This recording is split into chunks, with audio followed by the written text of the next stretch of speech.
Truth and Prosperity by Allan M. Wilson. Prosperity and success has ever been the principal goal of mankind's earthly endeavors, especially of that part of mankind which we term Occidental. A large portion of the race has usually accounted that person successful who succeeded in accumulating a considerable amount of this world's goods, and that person of failure whose possessions remained meager. Man has been prone to make of money a god, and of gold and silver divinities whose auspicious favor should be courted assiduously. Many, in their frenzied search for wealth, have sacrificed friends and health to realize their ambition, only to find that their idol had not the gift of happiness to bestow upon its worshippers. It would seem then that wealth alone, the mere possession of mundane prosperity and success, is not sufficient to bring happiness. Prosperity, in its true aspect, means well being. It implies a complete expression of life in all its phases.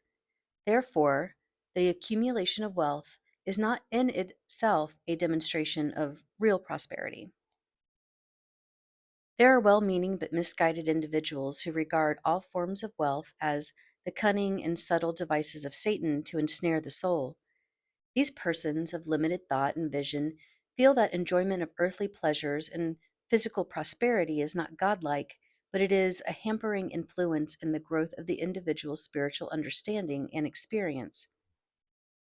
Instead of worshiping wealth, such persons have come to fear it. And what is fear but worship? We often fear that which we worship, and worship that which we fear. True worship is an expression of love, in which fear has no part. These haters of wealth and fearers of prosperity have missed the true conception of life and living, too. They are as immersed in mental and spiritual darkness as are their brothers who have gained wealth and lost all else. We must take a sane attitude toward material prosperity, commercial success, and physical wealth, neither paying them an undeserved homage nor fearing their imagined soul destroying powers. Let us examine prosperity to see whether our statement that it is truly good is correct, to ascertain whether material success is an experience that is part of the complete expression of life. We would shape our desires, thoughts, and ambitions according to the divine plan. If prosperity is in the divine purpose for all, if it is an eternal aspect of the cosmos, we not only owe it to ourselves, but also to God, to endeavor to express perfection and prosperity as in other things. If we find it so to be in the plan, let us attempt to discover a method by which we can augment the experience of prosperity in our life. If prosperity is God's intention for us, if abundance and success are infinite qualities of the one life in which we live, there must also repose in each soul the possibility of greater experience, a divine possibility which will lie dormant until invoked by the voluntary act of our mind. To arrive at a conclusion whether prosperity and abundance are or are not eternal verities, and therefore omnipresent truths, we must analyze them a little more closely than is our wont. What does the possession of money, stocks, bonds, personal property, and real estate make possible? The answer is obvious. A prosperous man is one who is enabled by his possessions to enjoy life freely and without limitation, to expand and augment his experiences. Prosperity, then, is not an end in itself, but is a means to a greater expression of life, a greater degree of livingness, and a more nearly complete experience of perfect freedom. Prosperity means neither the mere possession of money, which is only a device for facilitating the exchange of commodities, nor yet the mere possession of things. It is the right to use them. Prosperity is related to the use and not the possession of things, and is directly related to freedom of mind and spirit. Prosperity is the state of mind in which one is consciously prosperous and free. This state is evidenced not by the quantity of things with which a person surrounds himself, but by the joy and happiness that he experiences from them in relation to himself, that is, the enjoyable use to which he puts them. Now, is prosperity in accord with that which should be? Does it reflect the eternal reality? Is it one of the things that shall be added unto us when we have found the kingdom of heaven, which is what really exists as differentiated from that which merely appears to be? We must discover each for himself whether this is true, for true happiness can come only from things and conditions that are in harmony with the universe. Man reproduces the universal character of the divine, and what is out of harmony with it will inevitably be opposed to the true nature of man. It seems that abundance and prosperity could be nothing less than proper and right for man, but the race has had and still has had so many notions of what is proper and right that do not stand the test of logical analysis that it is well for us to examine carefully even our most cherished opinions to see whether they are true or false. Only on such logical analysis can we base a faith and a belief that will be unshakable in the face of all onslaughts. We can say, of course, that since prosperity increases our opportunities to enjoy this earthly life, it is proper. But such an analysis reveals only that prosperity in our dependent existence gives us pleasure, and our conclusion would hold good in the case of any experience that the race believes to be enjoyable, whether it is relatively good or bad. We must judge by truth and view with discrimination the opinions of mankind. We must judge with righteous judgment and not by appearances. We cannot arrive at an understanding of truth by simply stating that what we wish to be true is true. There must be an attempt to discover what is necessarily true, the opposite of which is inconceivable to a logical mind. We can arrive at truth only by gaining an understanding of divine mind, for truth is what is and not necessarily what we should like it to be.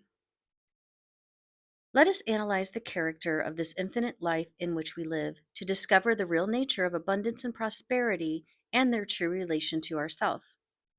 We will judge our dependent individual life through a comprehension, partial though it must be, of the one absolute life, for it is from the one life that we draw all our livingness. God knows only his infinite being because he is all that exists. The infinite spirit does not know himself to be different from his manifestation. He only knows his own being, and since God is omniscient and omnipresent, he knows himself to be his manifestation.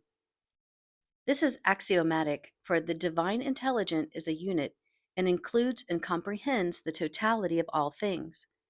God cannot know that there is a less manifestation or less substance in one place than in another, for to be able to do so would make of the infinite and absolute a finite and relative being.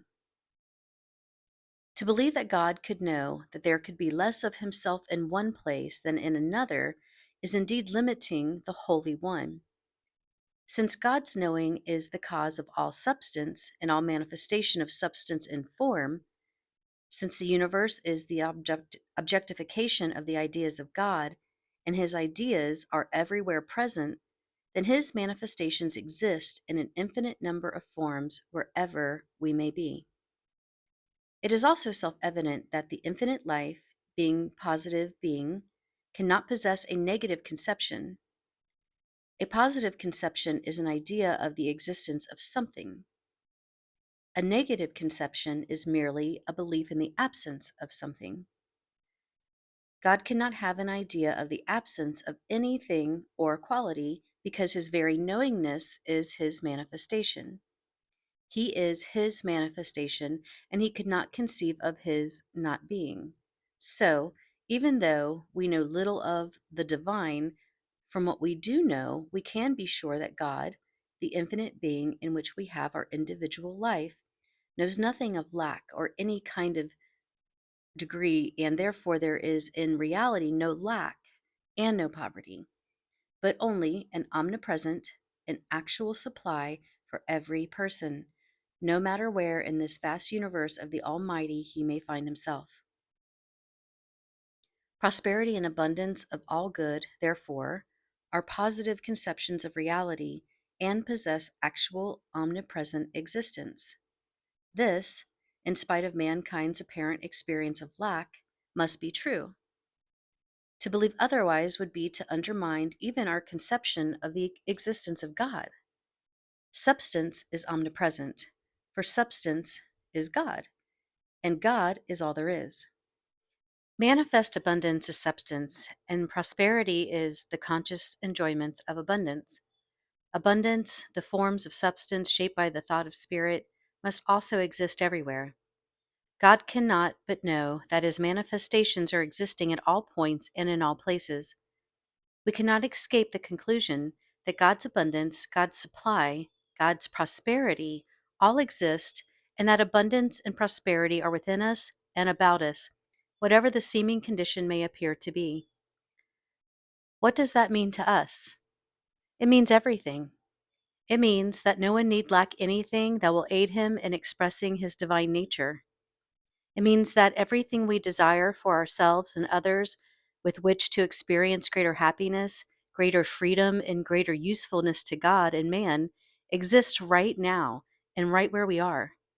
Why is it then that so many appear to lack even the necessities of life? Why is it that poverty seems so real? Is poverty an illusion or a dream? No. The man who appears to lack abundance is actually suffering his poverty in his conscious existence. His condition is not an illusion, but he himself is certainly deluded. From his point of view, he is undoubtedly a poor man, but the God-intended man, the Christ life within him, has never known poverty or lack of any kind. The real man has always been supplied abundantly and prosperously. The man that appears is suffering poverty because he literally knows no better. When he learns better, he will no longer be poor. Know the truth, and the truth shall make you free. He lacks because he is ignorant of his real nature as a son of God. He is poor because he is unaware of the banquet that is spread before him. He is not enjoying prosperity because he has not opened his eyes to the glorious reality in which he lives. This must needs be the reason. We cannot deny that many people are enduring so-called poverty. On the other hand, neither can we deny the existence of an omnipresent supply of substance. The only answer to the seeming dilemma lies in the individual's limited knowledge and vision of truth. And a little further analysis will prove not only that this is true, but that if any individual will increase his knowledge of and belief in God, he will augment his experience of prosperity. It is axiomatically true that no one, so far as his conscious life is concerned, can experience more than he knows that he is experiencing. All our experiences is related to our knowing. We enjoy and suffer only in our mental conceptions. Our happiness and our misery, our heaven and our hell, are all within our mind. Nothing happens in or to our conscious existence except as we know it is happening. To believe otherwise would be to state that an individual in his objective existence can know something of which he is not conscious, an evident absurdity. So it is that, surrounded by and filled with all truth, all reality, all abundance and prosperity, we enjoy only as much as we are conscious of. Our knowing is our life, and we can never exceed in experience that which we know. Individually and collectively, we experience as much prosperity as we recognize as existing for us. This recognition is a mental act and is a mental acceptance of the fact that prosperity is true and actual. This is why the great teacher said, "According to your faith, be it done to you." Belief is our mental acceptance of the reality of as an idea. Our objective experience is the result, not the cause, of our mental experience. By the kingdom of heaven, Jesus meant the real experience, the real life, wherein there is only perfection of health, happiness, success, and abundance. When he stated that the kingdom is within us, he undoubtedly meant that the experience of the kingdom lies within our conscious acceptance. The kingdom exists eternally. It is only man that is blind. The mental process necessary to an enlarged experience of prosperity, then, is very obvious. It is a matter of recognition, acceptance, and belief. Whatsoever ye pray and ask for, believe that ye receive them, and ye shall have them. Note the tenses of the verbs.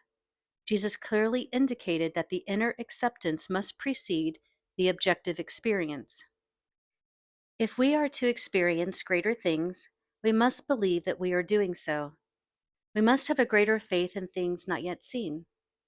This faith and belief will bring to our conscious experience all things that we truly believe in our heart that we have. We can only recognize the presence of prosperity in the face of a seeming condition of lack by believing in God's eternal provision for all needs and by accepting our abundance without regard to the seeming condition of lack, and without regard to the relative conditions imposed by time and space. The infinite is not limited by our ideas of space and time. We must learn to trust in the eternal supply of God at all times, and such a faith will soon be verified by its works. We have every reason to believe that our prosperity is here awaiting our recognition and that we have no reason to doubt it. Dare to trust belief. Dare to rely on God's provision for every need, ignoring the world's fears and apprehensions, and your every need will be provided for in a measure far exceeding your fondest hopes. Do not look for your supply to come from man-made sources. God has ways of working of which we have little or no comprehension. Above all, do not think that in order that you may obtain what you need or desire, anyone else must be deprived of anything. Supply and abundance are infinite. We need never beg, borrow, or steal when the infinite storehouse is forever open to us. Turn to the one life which is eternally sustaining you. Make known your wants, believing that their fulfillment has always been yours and that you have already received. Forget your many theories and apprehensions and approach your God in simple faith, and he will not be found wanting. All that is good, plentiful, abundant, prosperous, and harmonious will continually dwell in and surround the individual who trusts in the Father, in whom we live and move and have our being, to sustain him in all his activities, and who accepts the gifts that he has constantly held forth to him. This concludes a reading of Truth and Prosperity by Allan M. Wilson. If you received value from this video, please hit the like button and subscribe to this channel for more audiobook videos. From the bottom of my heart, thank you for your support. I'm sending you oceans of love and peace, and I'm wishing you success in all of your life missions and purposes. See you soon.